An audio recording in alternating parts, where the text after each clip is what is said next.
Selamat pagi. Ada siang semuanya. Salam budaya. Dah. Saya mempromosikan salam budaya begini, karena ini mudra dari candi-candi. Jadi jangan pakai budaya yang lain. Indonesia punya opini negara lain. Kita itu kaya sekali, ya. Yang tadi kalau kita tidak belajar teknik bernafas, bisa begitu ya, maaf ya. Jadi sebagai seorang penari itu perlu sekali mempelajari teknik pernafasan, sehingga pada waktu selesai menari masih bisa mengatur pernafasan, sehingga bahasa Inggrisnya tidak ngos-ngosan, ya. Kalau bahasa Indonesia nggak tahu. Saya mau bercerita tentang menari atau seni. Seni itu bisa dikatakan merupakan identitas sebuah bangsa.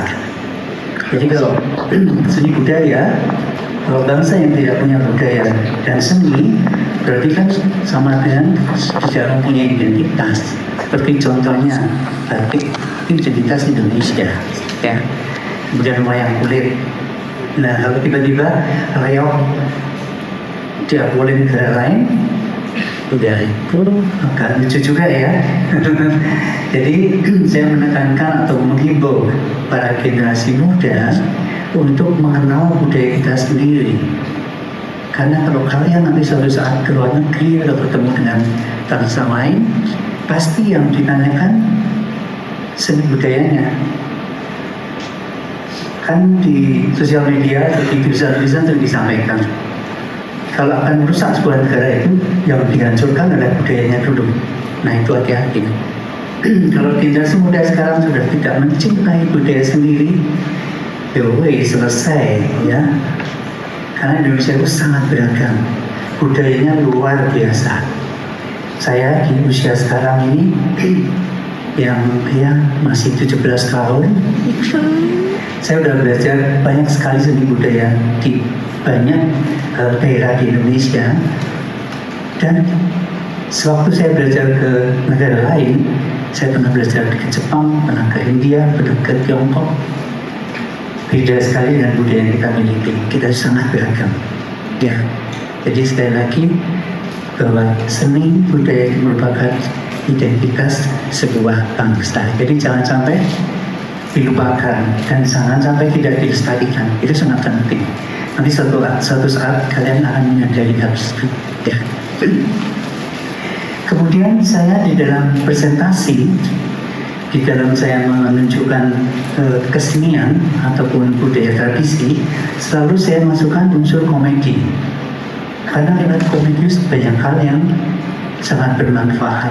Misalnya kita menampilkan hal-hal yang sifatnya itu kritik, tapi kalau lewat komedi, lewat tawa, jadi yang dikritik nggak sakit. Kalau orang selalu bilang jiwet bagaimana tapi tidak sakit. Nah begitu. Tapi kalau kita ngomongnya kayak teman-teman di sosial media ya, kalau nulis-nulis frontal dan kadang-kadang kalimatnya itu ngeri ya. Nah itu mungkin bisa menyinggung dan menyungging ya. Tapi kalau dengan komedi kadang-kadang malah bisa tertawa, ya kan? Nggak terasa itu mentertawakan diri sendiri juga sebenarnya. Jadi komedi di sini sangat penting. Dan komedi di sini tidak hanya untuk memberikan kritik dan sebagainya, tapi komedi di sini juga berfungsi untuk healing.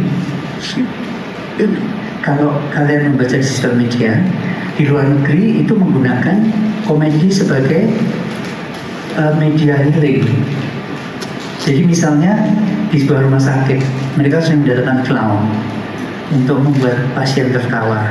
Menurut orang pintar, kalau kita itu tertawa sekian menit, katakanlah 10-15 menit, tubuh itu akan memproduksi enzim yang nanti menetralisir adrenalin. Kalau saya tidak salah ingat, enzim yang diproduksi pada waktu kita tertawa itu melatonin dan serotonin. Ya, nanti kalau disalah tolong dibetulkan ya Bapak Ibu. Nah, dua enzim ini hanya diproduksi pada waktu kita happy, bahagia, ataupun bahkan tertawa. Jadi ternyata komedi itu sangat membantu. Ya, jadi kadang-kadang saya juga heran karena di sosial media sekarang banyak orang sering hari gitu ya. Itu stres atau healing ya. Akan udah kan ngomongnya mau bulan mana healing. Jadi ngerti berapa healing juga ya. Ya kan waktu pulang di kelompok tetap semakin atur bulu katanya kalau dia tariannya. Nah itu jadi kita harus ngerti bahwa lewat komedi itu banyak unsur-unsur atau hal-hal positif yang bisa kita dapatkan. Ya. Kemudian saya akan memberikan juga tips bagaimana seorang penari atau seniman di atas panggung. Karena saya seorang penari, saya akan berbagi bagaimana sih seorang penari harusnya menjadi penari yang baik. Satu, harus total. Ya. Kedua, belajar menari itu tidak cukup belajar gerak aja. Kalau nanti kalian sudah umur ya, kalau jari-jari atau tubuh kalian tidak lentur, itu nanti akan gampang mendapatkan yang namanya sakit pinggang, yang lututnya ini dan sebagainya. Saya tinggal di rumah lantai 3 pakai tangga, kita pakai lift. Kalau mau mengajarkan diri pakai lift. Tapi justru dari latihan naik turun tangga setiap hari itu sebenarnya memperkuat lutut.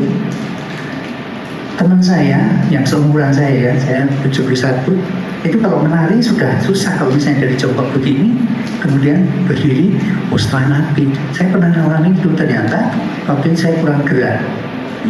Sementara kalau kita bicara tari tradisional, jongkok begini pun kadang-kadang bisa sampai 15 menit. Hanya menari sampai begini. Kemudian dari begini, berdirinya itu tidak yang begitu enggak.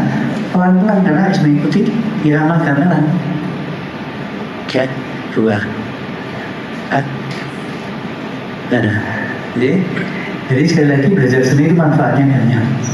Teman saya dulu ngomong, kalau kita belajar seni, maka kita tidak perlu sekolah atau mengikuti pendidikan tentang toleransi. karena melalui seni itu kita belajar toleransi. Saya sering kolaborasi di negara Cina, di India, di Jepang, dan sebagainya, di Amerika.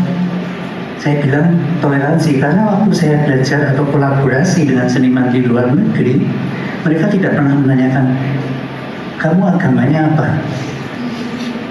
Kamu gendernya apa? Tapi kita benar-benar berkesenian dengan hati, kita bisa menerima segala hal. Ya, tidak perlu harus, kalau saya agamanya ini nggak boleh menari misalnya, kalau saya gendernya ini nggak boleh menari, enggak. Seni itu sebenarnya sangat-sangat welcome, ya. Dan yang penting lagi lewat seni kita berlatih olah rasa. Jadi kalau kita belajar seni apapun itu ya, entah tari, entah musik, teater dan sebagainya, itu sebenarnya menghaluskan rasa. Sehingga kalau kita yang mengenyam edukasi seni, makanya kalau zaman dulu kan sekolah-sekolah dari SD itu pasti ada pelajaran kesenian. Jadi kalau dari kecil sudah dikenalkan seni, itu otomatis toleransi otomatis tahu dia. Etika tata krama itu didapat dari belajar kesenian. Karena yang diolah, yang disitu adalah rasa.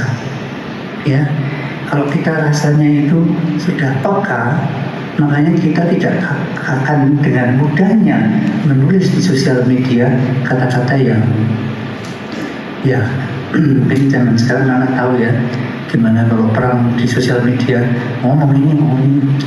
Intinya bahwa sumber segala sesuatu di dunia ini adalah mulut.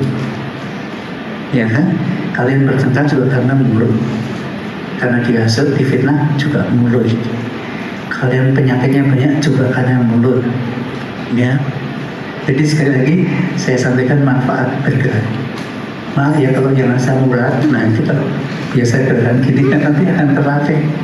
Jadinya mengurangi kaku-kaku, ya. Sehingga satu, ototnya menjadi lentur, fleksibel. Kemudian tubuhnya juga tidak gampang kaku. Jadi belajar senam sekarang di sosial media tampak mau belajar senam itu gimana, misalnya sakit pinggang, ya. Tahun lalu saya pernah jatuh dan saya kena asam saraf kejepit, ya, HMP, lumbal 4 dan 5.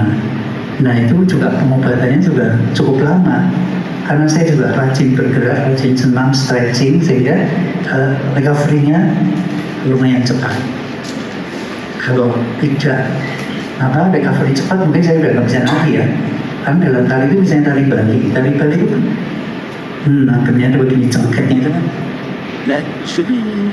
Ya, ini istilahnya, jadi bisa duduk di sini ya. Kalau tari itu kan cengketnya begini. Jadi sekali lagi lewat seni budaya merupakan identitas sebuah bangsa, bisa menjadikan healing, ya, dan juga bisa yang penting itu adalah olah rasa, karena lewat kesenian, lewat seni budaya rasa kita akan semakin peka sehingga kita tidak gampang begini, ya, karena segala sesuatu pasti dirasakan dulu. Kalau kita mau disilik, nggak mau dijepit, ya jangan dijepit orang lain misalnya gitu. Oke, jadi kira-kira itu yang bisa saya bagikan. Semoga bermanfaat. Terima kasih.